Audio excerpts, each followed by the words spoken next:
We are joined today by Stuart M. Nachbar, and by the way, the M stands for My Kid Needs Your Help. Is that true? No, it's not true, but thank you for the compliment. Well, you would admit that you are an attorney at law of the state of New Jersey, correct? Yes, I am. All right. I want to talk to you about something. Would you say that your relationship with your adversaries from the school boards is collaborative, or is it truly adversarial, where you're fighting over every penny? Oh, no, absolutely, it's collaborative. Okay, and what do you attribute that? Just the level of professionalism? In other words, everybody knows the law, everybody knows the needs of the child, everybody knows if the case were to be tried, what the outcome would be, so you really just try to get to the end quickly? Well, it's partially that. It's a lot of the professionalism within the special needs community. Right. It's also the fact that the framework for a hearing before an ALJ is much more informal than it is in the state courts. For example, in state courts you use depositions, use interrogatories, notice to produce, very formalized discovery methods. Right. And administrative law, what do you do there? Administrative law, it actually says it's not a formal discovery. You should freely exchange the information. The school doesn't think that a CST is necessary for the child, and you do.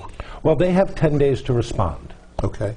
And if they don't respond, then you can demand it. If they, again, ignore your demand, then you can have the child evaluated on your own. And if need be, you can file for a due process hearing to have the child evaluated. Well, what is a due process hearing?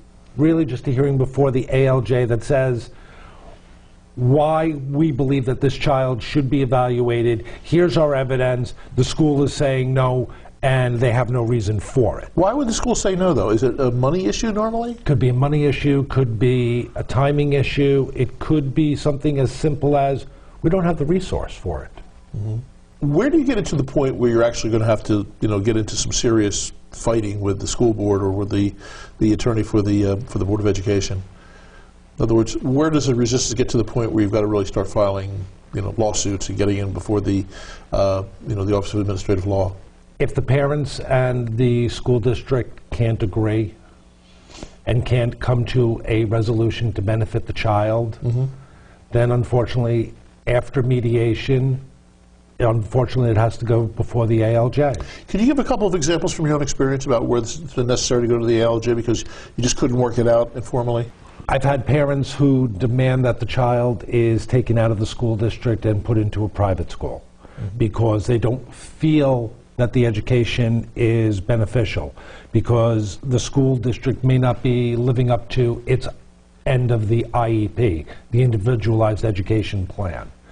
You could have a situation where the school district has breached the IEP, because remember, the IEP is a contract between the school district, the school board, and the family. Can we talk a little bit about how you get to the point where there actually is a formalized IEP? How do we get to that point? A formalized IEP is done by the CST. The Child Study Team develops the Individualized Education Plan. But what you have to remember is that the CST, the Child Study Team, also encompasses the parent. The parent has an absolute right to be part of the Child Study Team.